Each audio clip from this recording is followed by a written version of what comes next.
नमस्कार बच्चों, आज का हमारा क्वेश्चन है मोलल हिमांक अवनमन स्थिरांक से क्या समझते हो। किसी विलय की मोललता और हिमांक में अवनमन में संबंध स्थापित करो। ये जो क्वेश्चन है कक्षा 12वीं की केमिस्ट्री का अध्याय 2 विलयन चैप्टर 2 विलयन वाले अध्याय से लिया गया है। देखिए, सबसे पहले हम परिभाषा जानेंगे कि मोलल हिमांक अवनमन किसे कहते हैं।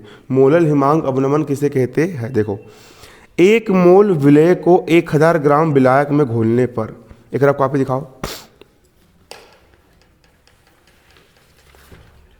आपने 1000 ग्राम विलायक ले लिए, मतलब पानी ले लिए। आपने पानी कितना लिए?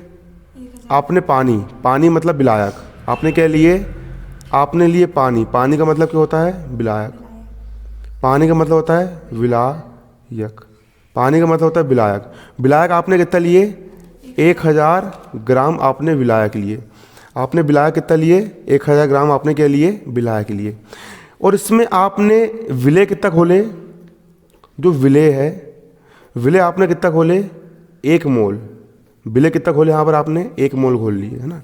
देखो, 1 मोल विलय को, किसको? 1 मोल विलय, विलय यानी शक्कर होगी, है ना। 1 मोल विलय को, 1 मोल विलय को, जिसको अपन घोलते हैं उसको विलय बोलते हैं। 1 मोल विलय को, 1 मोल विलय को 1000 ग्राम विलायक में घोलने पर, कितने विलायक पर? 1000 ग्राम विलायक में घोलने पर। 1 मोल विलय को 1000 ग्राम विलायक में घोलने पर। फिर से क्या बोल रहे हैं यहाँ पर अपन? देखो, 1 मोल विलय को 1000 ग्राम विलायक में, मतलब पानी में घोलने पर, है ना। 1000 ग्राम पानी में घोलने पर, विलायक में घोलने पर विलायक का हिमांक में जो, विलायक के हिमांक में जो क्या होती है? कमी होती है। देखो, पहले क्या था? अगर शुद्ध पानी लेता मैं, अगर मैं क्या लेता? शुद्ध पानी लेता। शुद्ध पानी अगर मैं पेवर पानी लेता और पानी को अगर मैं फ्रिज में ले जा करके जमाता, कहाँ ले जाके जमाता पानी को? मैं फ्रिज में ले जा करके जमाता, तो 0 डिग्री सेल्सियस पर पानी जो है वो क्या बन जाता? बर्फ बन जाता। क्या बन जाता? बर्फ बन जाता। मतलब किसी भी पदार्थ का द्रव अवस्था से ठोस अवस्था, कौन सी अवस्था? ठोस अवस्था। पानी द्रव अवस्था में होता है। पानी को अपन फ्रिज में जमाते हैं तो पानी कहाँ में चेंज हो जाती है? बर्फ में चेंज हो जाती है। तो किसी भी पदार्थ का द्रव अवस्था से ठोस अवस्था में चेंज होना, कहाँ से कहाँ में चेंज होना? द्रव अवस्था से ठोस अवस्था में चेंज होना हिमांक कहलाता है। मतलब पानी का जमना मतलब हिम के रूप में जमना क्या कहलाता है? हिमांक कहलाता है। तो अगर पानी बिल्कुल शुद्ध है, अगर पानी बिल्कुल कैसा है? शुद्ध है। अगर पानी बिल्कुल पेवर है, प्योर पानी है, शुद्ध विलायक है, कुछ भी नहीं मिलाया अपन ने, तो 0 डिग्री सेल्सियस पर क्या हो जाता है? पानी जम जाता है। इसका हिमांक कितना होता है? 0 डिग्री सेल्सियस होता है। पानी का हिमांक कितना होता है? 0 डिग्री सेल्सियस होता है। लेकिन जैसे ही मैं किसी भी प्रकार का इसमें अशुद्धि मिलाता हूँ, मैं इसमें विलय मिला देता हूँ, क्या मिला देता हूँ? विलय मिला देता हूँ, तो जो शुद्ध पानी 0 डिग्री सेल्सियस पर जम जा रहा था, बर्फ बन जा रहा था, उसका हिमांक और ज़्यादा कम हो जाता है। उसका हिमांक और ज़्यादा क्या हो जाता है? कम हो जाता है। 0 से भी कम हो जाता है। मान चलो 0 से छोटा क्या होता है? -2 हो गया। 0 से भी छोटा -2 डिग्री सेल्सियस हो गया। आया समझ में? आया कि नहीं आया? देखो, यदि 1 मोल विलय को 1000 ग्राम विलायक में घोला जाता है, तो जो शुद्ध विलायक है, शुद्ध विलायक के हिमांक में कमी हो जाती है। अभी शुद्ध विलायक का हिमांक कितना था? 0 डिग्री सेल्सियस था। लेकिन विलय के मिलाने पर, मतलब 0 डिग्री सेल्सियस पर ये जम जा रहा था, बर्फ बन जा रहा था। लेकिन विलय के मिलाने पर ये इसका हिमांक और कम हो गया, और 0 से और घट के कितना हो गया? -2 डिग्री सेल्सियस हो गया। हिमांक में क्या हो गया? यहाँ पर कमी हो गई। इस प्रकार जो हिमांक में कमी होती है, जो मतलब तापमान में जो क्या हो जाती है? कमी हो जाती है। हिमांक में जो कमी हो जाती है उसको अपन, कमी का मतलब होता है अवनमन, उसको अपन क्या कहते हैं? उसे अपन हिमांक में अवनमन कहते हैं। उसको क्या बोलते हैं अपन? हिमांक में अवनमन कहते हैं। क्लियर है? उसे हिमांक में अवनमन कहा जाता है। क्लियर है? नहीं बनेगा? हिमांक में अवनमन कहा जाता है। शुद्ध है ना। देखो, 1 मोल विलय पदार्थ को 1000 ग्राम विलायक में घोलने पर है ना, विलायक शुद्ध विलायक के हिमांक में जो कमी होती है, पहले विलायक का तापमान था 0 डिग्री सेल्सियस पर, बर्फ बन जा रहा था, फिर और कमी हो गई, माइनस पे आ गए, है ना। विलायक के हिमांक में जो क्या हो जाती है, कमी हो जाती है। विलायक के हिमांक में जो कमी हो जाती है उसे अपन क्या बोलते हैं, हिमांक, मोलर हिमांक अवनमन बोलते हैं, है ना। हिमांक में अवनमन कहते हैं, हिमांक में कमी होगी मतलब हिमांक में अवनमन कहते हैं। उससे अपन क्या बोलते हैं, उसे अपन क्या कहते हैं, देखो उसे मोलल हिमांक अवनमन स्थिरांक कहते हैं। और उसको के एफ से दर्शाते हैं। एफ का मतलब होता है फ्रीजिंग, फ्रीजिंग मतलब क्या होता है, एफ यानी होता है फ्रीजिंग मतलब जमाना, हिमांक, है ना। इसे के एफ से दर्शाते हैं। और उसका मात्रक होता है क्या, है ना, K G mol inverse, kelvin kilo mol inverse ये होता है ना। देखो अब यहाँ पर समझो को, देखो ये वाला जो तुम्हारा ग्राफ है ये वाष्प दाब का ग्राफ है, क्या का ग्राफ है, वाष्प दाब का।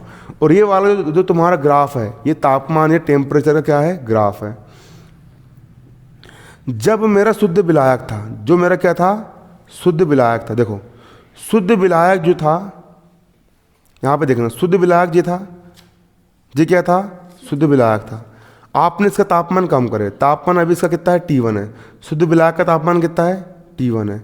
इसका तापमान अपन ने कम करे, और कम करे, और कम करे, और कम करे, और कम करे, और कम करे, तो T2 तापमान पर विलायक काय में चेंज हो गया। देखो अभी T1 देखो ये शुद्ध विलायक है, ये देखो ये शुद्ध विलायक दिख रहा है। T1 तापमान पर शुद्ध जो विलायक है, शुद्ध जो पानी है वो बर्फ में जम चुका है। ये T1 मतलब समझ लो ये पानी है, शुद्ध विलायक मतलब हो गया पानी, पानी आने हो गया जल, और जल जो है वो 0 डिग्री सेल्सियस तापमान पर यानी T1 तापमान पर क्या हो गया, ये जम गया। ये T1 क्या है, T1 है विलायक का हिमांक। विलायक हो गया आपका पानी, पानी यानी जल, और जल जो है वो T1 तापमान पर मतलब कि 0 डिग्री सेल्सियस तापमान पर क्या हो गया, जम गया। लेकिन जैसे इसमें आपने अशुद्धि मिला दिए तो क्या हो गया, ये विलयन बन गया। यहाँ देखो अशुद्धि मिलाने पर ये क्या हो गया, विलयन बन गया। अब जो विलयन बन गया, अब इसका ताप अपन कम कर रहा है, और कम करे, और कम करे, और कम करे, और कम करे, तो जो विलयन है वो T2 तापमान पर ठोस के रूप में चेंज हो रहा है, मतलब जम रहा है, फ्रीज हो रहा है ना। तो ये T2 क्या है, T2 जो है वो विलयन का क्या है, हिमांक है। T2 क्या है, विलयन का हिमांक है। मतलब पहले शुद्ध विलायक का हिमांक कितना था, T1 था, लेकिन अशुद्धि मिलाने के बाद जो विलयन बना उसका हिमांक कितना हो गया, T2 हो गया। मतलब शुद्ध जो पानी था, शुद्ध जो जल था वो कितने, T1 मतलब 0 डिग्री सेल्सियस तापमान पर जम जा रहा था, लेकिन अपन ने जैसे इसमें अशुद्धि मिलाए तो वो उसका और कम, और तापमान और कम हो गया, कम हो गया। मतलब 0 से कितना हो गया, -2 हो गया। -2 पर क्या हो रहा है, ये जम रहा है। क्लियर, ग्राफ समझ में आया नहीं, आ गया जी, होता है हिमांक में अवनमन। अब संबंध देखो, संबंध देखना, संबंध क्या होता है। अवाष्पशील विलय को विलायक में घोलने से विलायक के हिमांक में जो कमी होती है उसे हिमांक में अवनमन कहते हैं। तो मैंने बता दिया आप लोग को अवाष्पशील विलय को, अवाष्पशील विलय को मैंने अभी समझाया आपको। अवाष्पशील विलय को जब अपन शुद्ध विलायक में घोल देते हैं तो विलायक तो क्या हो जाता है, हिमांक में कमी हो जाती है। मतलब पहले जो शुद्ध पानी था उसका हिमांक अगर 0 डिग्री सेल्सियस था तो अपन ने जैसे इसमें अवाष्पशील विलय को अपन ने इसमें घोल दिए तो इसका हिमांक कितना हो गया, -2 डिग्री सेल्सियस हो गया। मतलब हिमांक में और ज़्यादा क्या हो गई, कमी हो गई। पहले हिमांक ज़्यादा था, पहले 0 डिग्री सेल्सियस पर, मान लो कि पहले एग्जाम्पल के लिए पहले अगर 10 डिग्री सेल्सियस पर अगर पानी जो है वो जम जा रहा था तो अशुद्धि मिलाने पर ये कितना हो गया, ये हो गया भैया 8 डिग्री सेल्सियस हो गया। मतलब हिमांक में क्या हो गई, कमी हो गई, हिमांक में क्या हो गई, कमी हो गई, है ना। ये लिखा है यहाँ पर देखो ना, अवाष्पशील विलय मिलाने पर अवाष्पशील विलय को विलायक में घोलने से विलायक के हिमांक में जो क्या होती है, कमी होती है, उससे हिमांक में क्या कहते हैं, अवनमन कहते हैं। इसे डेल TF से दर्शाते हैं। तो डेल TF बराबर क्या हो जाएगा, हिमांक में कमी। पहले तापमान था T1, ये हो गया T1 माइनस जे क्या हो गया तुम्हारा T2 हो गया, ये क्या हो गया तुम्हारा T2 हो गया। ये हिमांक में इतनी कमी हुई है। T1 क्या है, विलायक का हिमांक है, और T2 क्या है, विलयन का हिमांक है ना। हम जानते हैं कि हिमांक में अवनमन डेल TF को विलायक की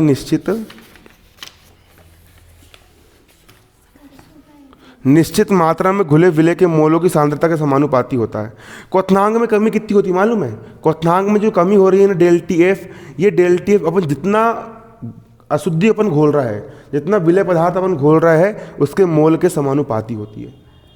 क्वथनांक में उतनी ही कमी होगी, जो क्वथनांक है, जो टेम्परेचर है, मान के चलो कि अगर तुमने कम मात्रा में, अगर तुमने देखो क्वथनांक में उतनी ही कमी होगी, है ना, क्वथनांक में हिमांक में उतनी ही कमी होगी, हिमांक में उतना ही अवनमन होगा, है ना। हिमांक का जो अवनमन होता है, हिमांक में अवनमन जो होता है वो विलय के मोलों के समानुपाती होता है।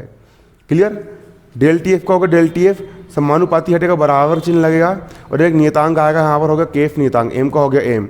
यहाँ पर केफ क्या है, जहाँ पर केफ एक समानुपाती स्थिरांक है जिसे मोलल हिमांक अवनमन स्थिरांक कहते हैं। इसको केफ को अपन क्या बोलेंगे, मोलल हिमांक अवनमन स्थिरांक कहते हैं। ये क्वेश्चन तुम्हारा कंप्लीट हो जाता है।